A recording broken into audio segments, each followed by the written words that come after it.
Okay, in a previous video, I mentioned this about paying it forward video. Basically, Sarah was homeless and with a baby. Okay, she had her baby. And she was in a grocery store trying to count out her pennies. You know, we've probably all heard of somebody who had to do that or seen it on TV. And counting out her change in order to be able to buy the baby some food. And there was a woman there, Jane, and she's in the early part of it, she's 62 years old. And she saw, Sarah do that. So without telling Sarah, she went up to the grocer, the guy that owned the grocery store, and she said to start a tab, and she said I'll give her $100 to start off with, and so she can buy, what she needs for herself and the baby. But don't tell her who did it. Just, to pay it forward, and to tell her, for him to tell her, to tell Sarah, it's a pay it forward kind of thing. And so, Sarah got up there with her items, and he told her, and he says, you have a $100 limit. So wow, Sarah was, she had been pretty much starving, just have enough money for her baby. And now what had happened, I didn't mention in a previous video of why, Sarah was homeless. So in this video, I'm going to talk about that. And I'm going to be reading from my notes, which I wrote several months ago. Several. Really. Anyway, so let me get to that. Okay, so the basic story is, I'm thinking, this may be I think many of us probably have heard of something like this. So, and I'm just going to say disclaimer, anything can trigger anybody, we all know that. But this was, basically, she had troubles, I'm going to put it this way. Sarah had troubles with her uncle, her mom's brother, okay, who lived with them. So, you can figure the rest out. So, her parents, they didn't believe her. Okay, what she finally told them about, and eventually told him that she would, Sarah told him, the uncle, that she would report him to the police. Okay, so that stopped, stopped his. It was actually innuendo. Okay, and he would just talk about it, and he would, hadn't done anything, but he was putting it out there like he could if he wanted to, and all that. And I'm reading from my notes, like I said. Okay, now, as a way, how some people do that when they're young, that she married her classmate, Justin, at age 18, and then she moved in with him so she could get away from the house that she was living in, with her mother and her mother's brother and her dad, and they just didn't believe. So so she moved out with Justin and lived with him at his parents' home in a town it's actually called the Outlaws. It goes back generations from the early settlement of the county. It's got a history, and they just kept it that name. Okay, so she was living with her in-laws, and she got pregnant, and shortly after the baby was born, she and her husband, Justin, they fought and argued again because of her wanting to move into their own home.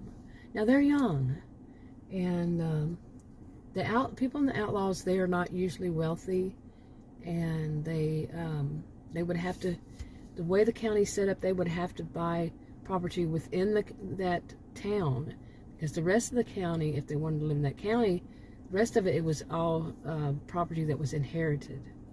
Okay, only people of the original group, the original settlers, the descendants of the original settlers, could buy property, homes and such, businesses in the rest of the county. So anyway, so shortly after their baby was born, they got in an argument, and she wanted to move into their own place. They'd come up more and more, and he just they had an argument, like I said. And then he left, and he never returned. He never came back. Well, she immediately started working for a job. Here she was just had that baby, and she hadn't been working for, a while. And she started looking for a job in a new home for her and her baby. Let's see. And, okay, let me see.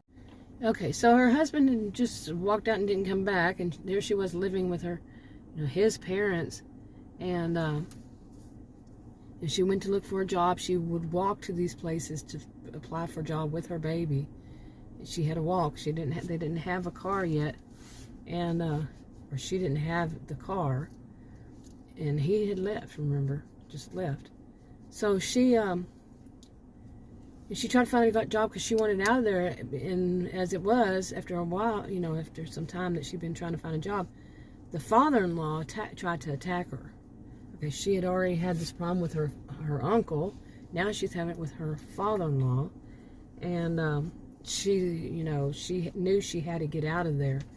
And his wife, her mother-in-law, just turned a blind eye to it all. And so she left with the baby and ran out of the house, with whatever she could, gather up. Of course, she was going to have some things, but she had no car, so she had to walk.